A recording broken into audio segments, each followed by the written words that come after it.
How's it going, everybody? It is 832 Clone, back from a long time waiting. I believe the last time I uploaded was 9 years ago, and I'm here back with some beautiful Lego reviews. I got the Imperial Armored Marauders set 75311 and the Imperial TIE Fighter set 75300.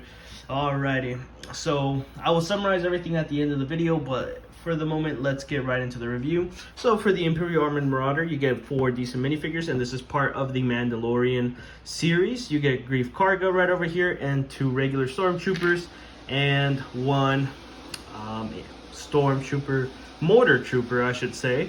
All the weapons that you see right here are custom. These are actually brick arms.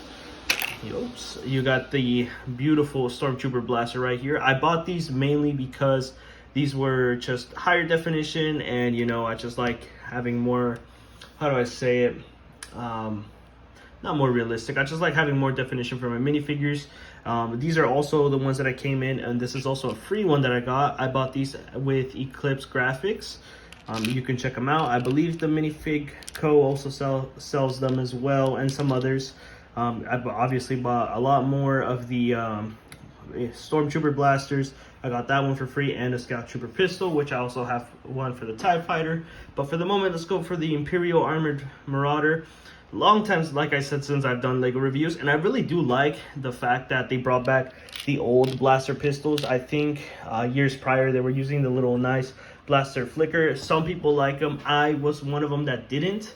You know, it's, I guess, whatever floats your boat at that point of day, but I'm glad they brought these back. I remember as a child, whenever they would come out, I would hoard these to have like weapons for, you know, whatever my play purposes was.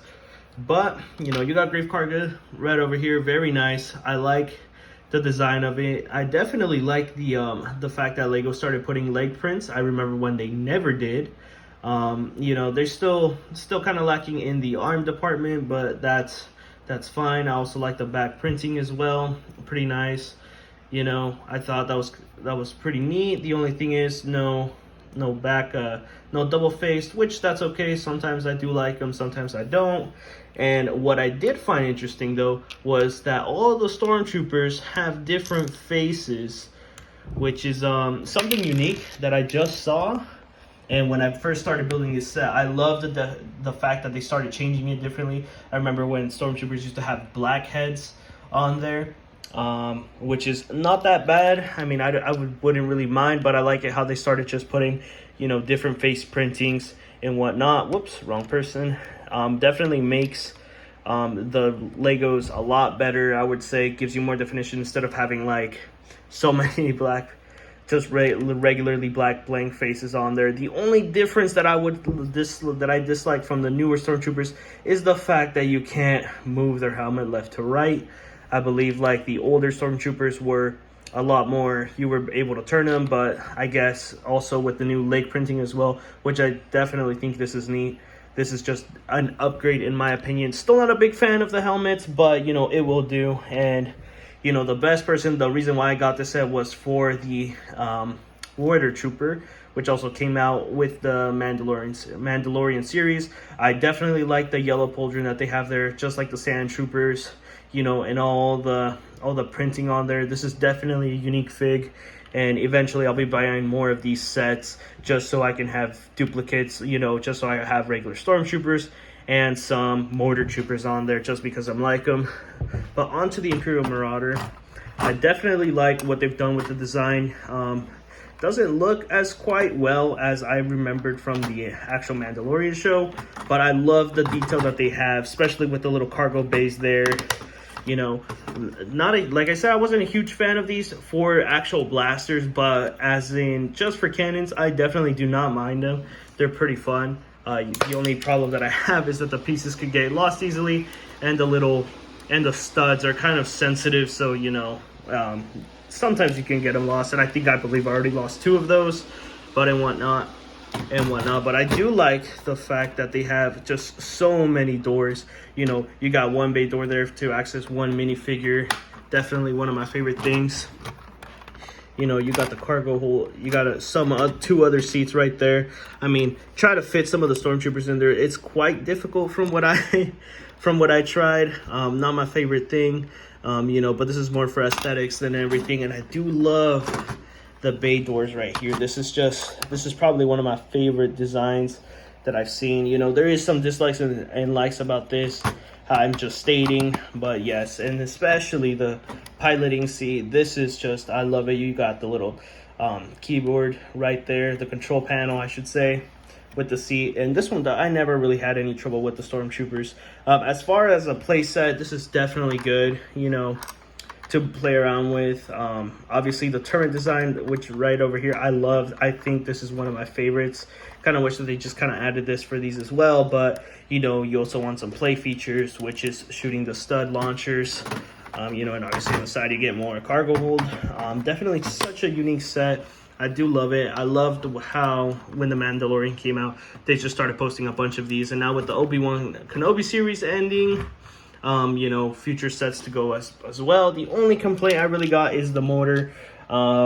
Although, you know, it's easy to stick on a base plate, I think it's rather difficult to take it off, and you know, it just really falls apart as soon as you try to move it around. But other than that, it's just a neat design. I will eventually be getting probably someone from Brick Arms, or I believe Clone Army Customs as well sells custom made of these, just to upgrade my arsenal a little bit. But now onto the TIE Fighter. You got just the Imperial droid, you know. These guys, I like how they just started showing these more in the movies and in the shows. I believe you could see one of them in the Han Solo series. I just wish there was more definition to the face. Not a big complaint here. You know, definitely like having this droid, but to buy. And also, I know these aren't, the TIE Fighters aren't as big as they used to come in, but for, I believe a $40 set when it first came out, and now I believe in Walmart sells it for $32. These are not bad for an Imperial building army, mainly because you also get a TIE Fighter pilot, and a regular Stormtrooper who also has the Imperial blaster from Brick Arms, and the scout pistol that I had for the TIE Fighter. I love the TIE Fighters. I've always loved these guys. The only complaint I've ever had was these helmets. I don't know why. Every time I've bought in a helmet that is kind of like this, I believe the old Lego sets with the Hoth, with the AT, I believe it's the AT-AT pilots, they also had this kind of helmet design where the little back end shows. That's the only problem. It's just the flesh that shows off. You know, I just wish they just put a little bit more printing, kind of like a dark, you know, just a solid black on the back, just to make it fit in more. But the problem was just keeping this helmet on. Unlike the Stormtrooper, it's a little bit more sturdier. This one is a little bit more flimsy. But regardless, I love TIE Fighter pilots. They're just one of my favorite Lego pieces. And, you know, regular Stormtrooper with a better head printing. And I believe this one's a little bit different compared to the other one. Super nice. Gotta love it. And let's go on to the play features with the TIE Fighter. You know, nothing much really going on here. What I do love is the easy way of packing. Since I don't have a big place to go ahead and display these, I technically just take them apart and put them in their boxes, which the Imperial Armor Marauder fits well into its box. And the TIE Fighter as well, as long as you take off the wings and just store it in there. That's just what I like. The cockpit, definitely the design is not, I wouldn't say somewhat lacking. It is just, you know, it's supposed to be a TIE Fighter. It's pretty nice. You got the little control. You got the little controls, and I believe the set piece over here is just a regular smooth shaped. And you got the little control panels right there that are supposed to be like I believe, not the joysticks. What's the word? Just like the handles to fly it around. Oh my goodness, I just shot myself with the blasters. And also, of course, the beautiful play feature of the flicker missiles. Super nice. I also find these a little bit too sensitive when it comes to shooting them. They're just, you know, like you just saw there, me shooting myself. Pretty nice, pretty decent. Other than that, I do love, I've started to slowly get back to Legos. I love Legos. I'm not just going to only be doing Star Wars ones. There's also some Lego City ones that I'm interested in getting. And, you know, besides that, some Speed Champions. That should be also one of the reviews I should be making in a couple of days. Definitely do enjoy Lego again, but now with, you know, changes in the future, and like I said, last time I posted was 9 years ago, I do enjoy the fact that I'm able to purchase these again, and with everything coming out and more of the detail compared to original designs. And I forgot to mention, this is the Imperial heavy blaster, which is definitely super nice. Looks like an MG42 from World War II, which is, I believe, the design that they took it off to make the heavy blaster. Super nice. You know, and all of these brick arms, you can either buy them at Eclipse Graphics, where I personally bought them just because they did have a sale with the Imperial Stormtrooper blasters, I believe, at 75 cents. And I love the fact that they included a DC-15 rifle from the clone, for the clones, I should say. It's transparent. Nothing that good, nothing, you know, crazy, but I do love the fact that they added a free one on there. This really just concludes the remaining of the Lego review. It was quick. I just doing this as a hobby. I'm pretty much not going to be uploading so constantly regularly. The video quality when it comes to editing, I'm not going to be really editing that much, just because this is a hobby and I won't really be taking it as a job or trying to, you know, make it big. I'll just be buying sets, you know, older sets, and just adding them into the into my YouTube channel, just because the fact that it was always a childhood dream of mine to make Lego reviews, and that's just what I'm stick it as. Just plain regular Lego reviews, barely any editing. Eventually, if I do end up getting a mass following, which I doubt, there goes for some positivity. Yeah, I hope you guys enjoyed. Definitely these sets are definitely worth the money. $30 for the Imperial Armored Marauder, I should say, and $32 now at Walmart, from what I've known, for the TIE Fighter. Definitely great army builders. You know, you'll just get a duplicate of Grief Karga, which I don't really mind, but you could always sell this minifigure, just toss them away, or just use the heads for, you know, different mocks if anybody's doing some of those.